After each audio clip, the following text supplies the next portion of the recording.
Hello, good morning mga kapage. So for today's vlog po pala natin is magluluto tayo ng atay na sobrang anghang na mapapawaw at mapapasigaw ka sa anghang.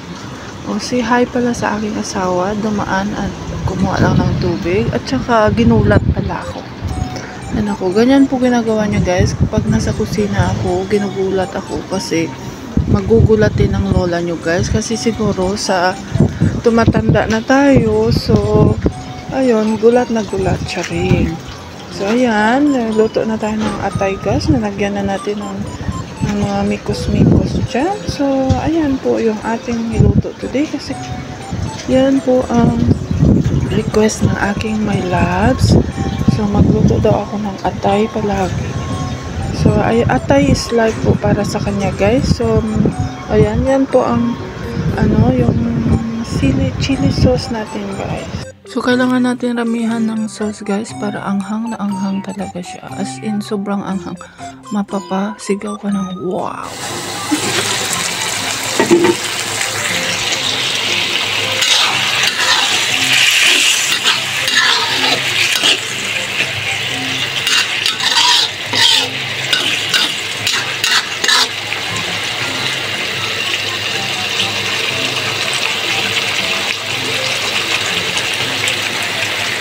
So, ayun na nga guys. So, sasayawan ko muna kayo para ma-enjoy kayo sa panonood ng aking video. So, sa mga dyan, mga marites. So, imarites nyo na muna ako guys. So, sabihin nyo, hindi naman maganda sumayo. Ganyan sayo pa yun kayo. Parang tsaka, char. So, magugulay rin tayo guys. So, ayan po yung natin, ulam natin. At saka pritong itlog. So, ayan. Piprito na natin yung ating gulay. So, ganyan pong gulay yung inaluluto ko para yung mga anak ko guys, kakain sila ng broccoli. Tsaka pag yan, sarap na sarap. So, luto na po yung ating gulay. So, pero kailangan po talaga natin siyang lutuin talaga masyado para mas sarapan po yung ating minamahal. Ayan. So, yung asawa ko guys, gustong gusto niya kasi yung ganyang luto.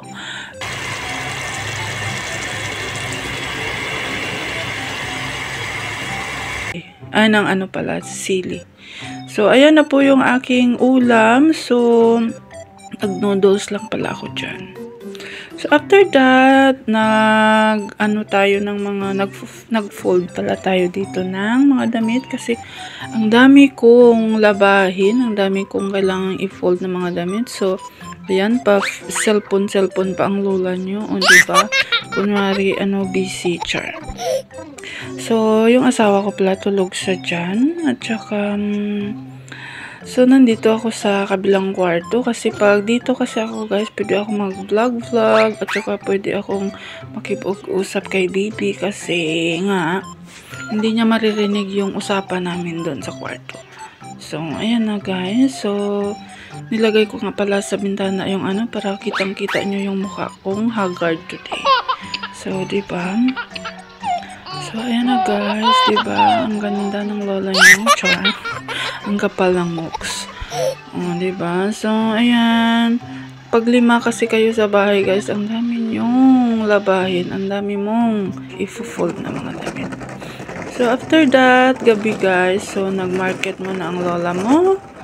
So, ayan. Nag-market or nagsundo ako dito sa anak ko, guys. So, ayan. So, ito pala ang view pag gabi. Ayan. So, mag-lift muna tayo. So, baba tayo sa baba. So, kasi guys, gabi na kasi ako magsusundo sa mga anak ko kasi gabi na sila lumalabas sa school para pag uwi nila sa bahay, wala na silang gagawing homework guys. Wala na silang assignment, kumbaga.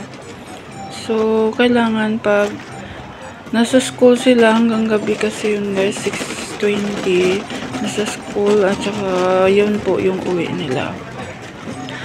So, ayan, dito tayo dadaan guys. Bago tayo makarating sa school ng aking anak, dadaan muna tayo dito. daan muna tayo dito. Dito po yung favorite na gulayan ko. Kasi mura na at saka ang bait pa ni kuya. Diba? Diba? So, bibili pala tayo dyan ng saging. Bumili ako ng saging kasi piprituhin ko yung saging. So, ayan po yung paborito kong gulayan dito guys. Malapit lang po yan sa bahay.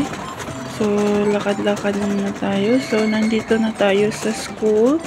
Sa school ng anak ko guys. So, gabi na talaga guys. Nagre-reklamo nga yung anak ko guys. Pero, maganda din po ito kay Sachi guys. Ayan. Thank you for watching. Have a good day. Mama Chuchup.